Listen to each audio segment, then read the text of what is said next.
নমস্কার, নয়ন কিচেনে চলে এসেছি একটা রেসিপি নিয়ে। রেসিপিটা হলো, এখানে কাঁচা আম দেখতেই পাচ্ছ। তো আজকে আমি বানাবো কাঁচা আমের চাটনি। আর কাঁচা আমের চাটনি মানেই তো সবাই খুবই ভালোবাসবে, আর 12 মাসই খাওয়া যায়। তো পুরো ভিডিওটা দেখতে থাকুন। তো এখন আমি জলটা ফেলে দিয়ে আমটা কেটে নেব।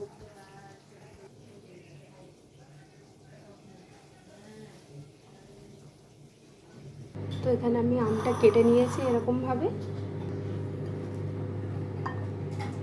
কড়াইটা গরম হয়ে গেছে, ওখানে দিয়ে দিচ্ছি তেল, সর্ষের তেল।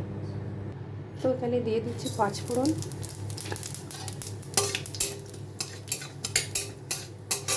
এখানে দিয়ে দিচ্ছি কাঁচা আম,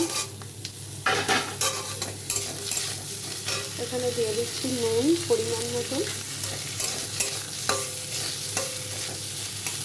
এখানে নেড়ে চেড়ে একটু জল দিয়ে দিচ্ছি সিদ্ধ হওয়ার জন্য।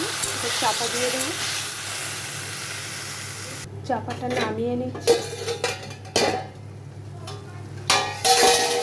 এখানে দিয়ে দিচ্ছি চিনি পরিমাণ মতন।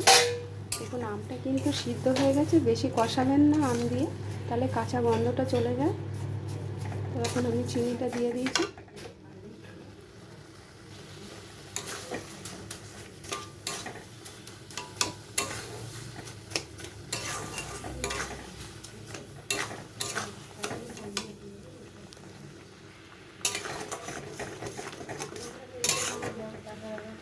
তো এটা হয়ে গেছে, চাটনিটা নামিয়ে নিচ্ছি। তো চাটনিটা হয়ে গেছে, নামিয়ে নিয়েছি। দেখতে কিন্তু দারুণ হয়েছে, খেতেও দারুণ। আপনারাও বাড়িতে বানান, খেয়ে দেখুন। ভালো লাগলে একটা লাইক, কমেন্ট, শেয়ার করুন।